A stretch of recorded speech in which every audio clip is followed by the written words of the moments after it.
Alunan suara merdu yang khas dari alat musik petik ini mungkin bagi sebagian orang masih jarang didengarkan. Namun bagi orang Rote, alunan suara musik ini sudah menyatu dalam jiwa raga mereka. Ya, itulah alat musik sasando, alat musik petik yang dihasilkan dari daun pohon lontar.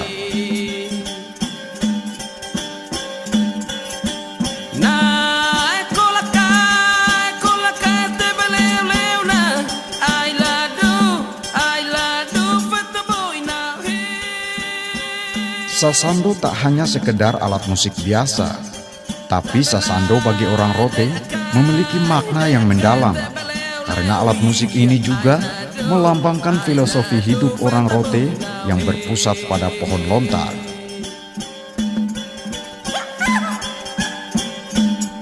Sio layar ole sama kayak sasarita dua sengsara no mata sio elo ai lado feta boina. Pohon lontar memang sudah menjadi bagian yang penting bagi kehidupan masyarakat Pulau Rote, karena seluruh bagian dari pohon ini dimanfaatkan untuk bertahan hidup.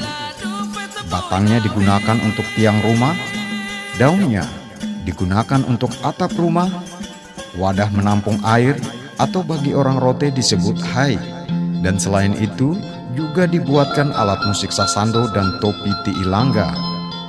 Oleh sebabnya orang Rote menganggap pohon lontar sebagai pohon kehidupan.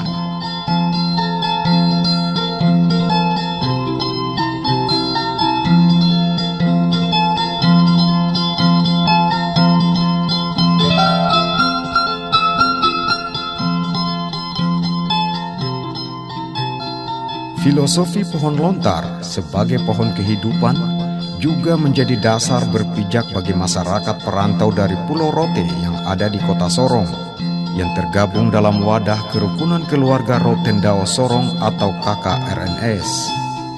Oleh karenanya, setiap anggota KKRNS menyadari bahwa posisi dan perannya dalam organisasi ibarat pohon lontar, yakni jika sebagai batang, maka jadilah batang yang kokoh untuk menopang pohon.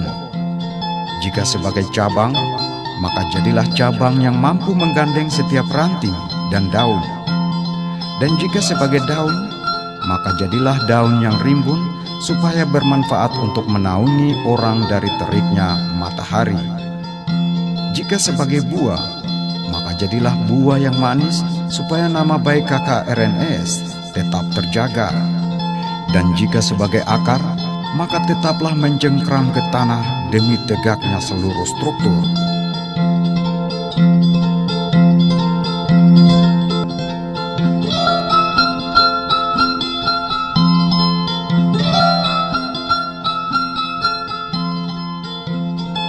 Menjadikan pohon lontar sebagai filosofi dalam berorganisasi tidaklah mengherankan jika Kerukunan Keluarga Rotendao Sorong tetaplah eksis dan berjalan hingga memasuki usia yang ke-20 tahun ini.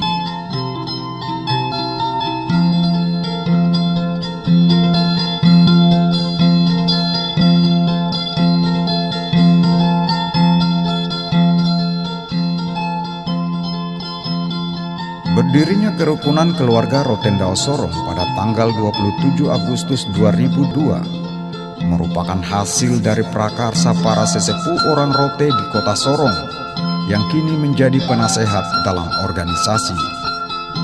Ketika itu Frankie Manowain dipercayai memimpin KKRNS dari tahun 2002 hingga tahun 2007.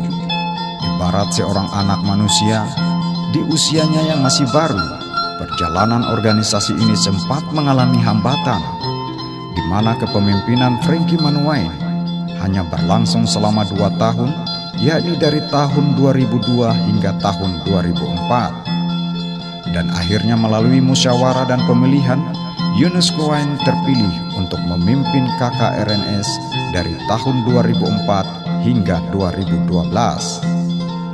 Namun setelah kepemimpinan selama 6 tahun, Yunus Kowain akhirnya menunjuk Yusak Maksilau yang ketika itu menjabat sebagai wakil ketua untuk melanjutkan tongkat estafet perjalanan kerukunan keluarga Rotendao selama 2 tahun, yakni dari tahun 2010 hingga tahun 2012 untuk menghindari kevakuman dalam perjalanan organisasi.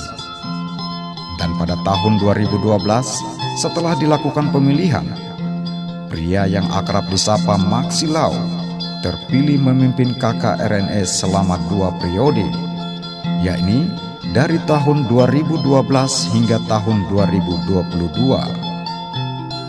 Ibarat pohon lontar, semakin tinggi pertumbuhannya, semakin kuat akarnya mencengkram tanah.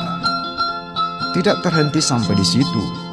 Pada tanggal 15 Mei 2022, setelah melalui musyawarah dan pemilihan, Maksi Lau kembali terpilih secara aklamasi untuk memimpin KKRNS selama 5 tahun ke depan.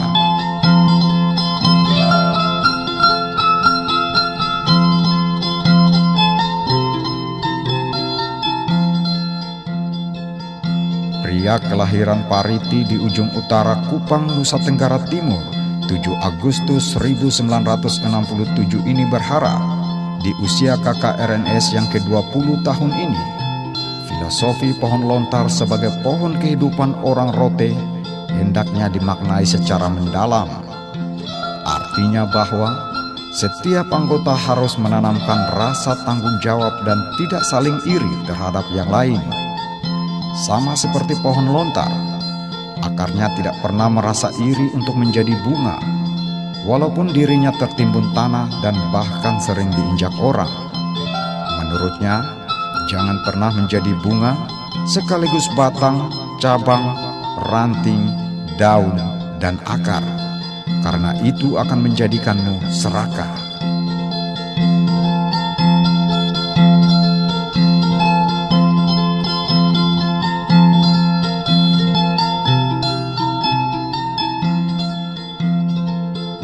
Kisah inspiratif dari seorang Maksi Lau yang memimpin kerukunan keluarga Rotendao dalam kurun waktu kurang lebih 12 tahun ini telah membuka pemahaman kita bahwa seseorang tidak mungkin akan merayap jika ia memiliki keinginan kuat untuk terbang. Ingatlah, bersama kita kuat.